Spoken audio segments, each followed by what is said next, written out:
Boop. Happy Tuesday. Happy Holy Cross Day. Today is Holy Cross Day, September 14th every year.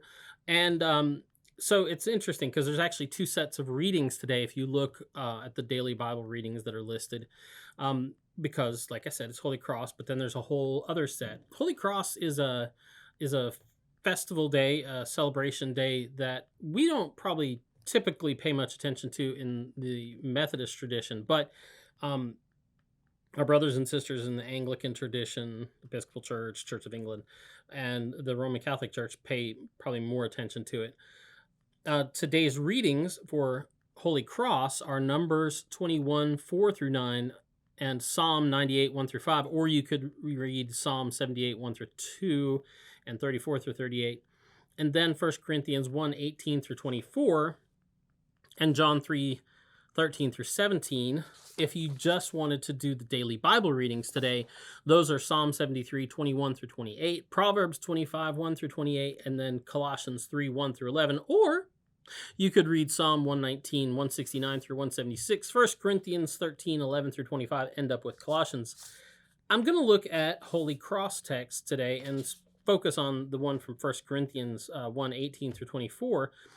And I want to talk about mascots and symbols. Never mind the recent trend in minor league baseball to pick, weird and seemingly random objects to represent themselves.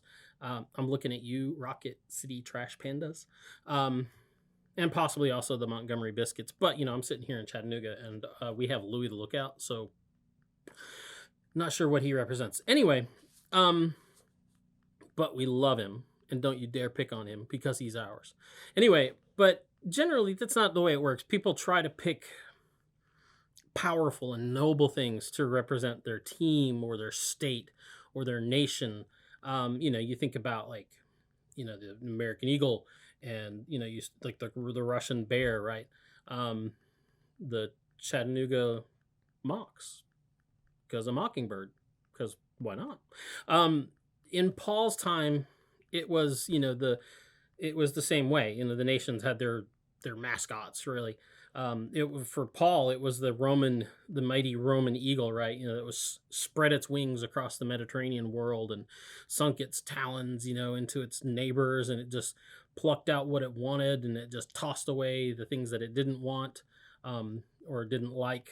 And so that was the big powerful mascot of the time. That kind of represents, like, if you're going to represent yourself, you pick something strong and mighty and noble. And then that's the way it worked. You show strength and you reject weakness with these things, right? But then there were these weird Christians, these foolish people who proudly went forward into the world behind the cross of all things. Why would you do that? Why would you lift that up? The very foul thing upon which Rome had crucified their leader, their presumed Messiah, they lift that up and they go, walk forward into the world behind that. Who does that? Don't they know you just don't do that? It's the cross, for Pete's sake. Although they didn't really know who Peter was at that time. But, it just wasn't something you did. That wasn't a good symbol. N.T. Wright puts it this way. He says, in the ancient world, the word cross or crucifixion was like a swear word. You wouldn't want to say it in front of your grandmother. So, yeah. It just didn't make any sense. And it seemed like foolishness. Now all the smart people said so. But look at it this way. I think this is what Paul's talking about. How better to challenge the people who think they know the truth, the people that think they have the line on truth and the line on the way the world really works, and they think they really know what real power, real wisdom, and real strength is. How best to challenge that worldview than to lift up the cross and then turn everything else on its head. So, today's Holy Cross Day. Lift high the cross.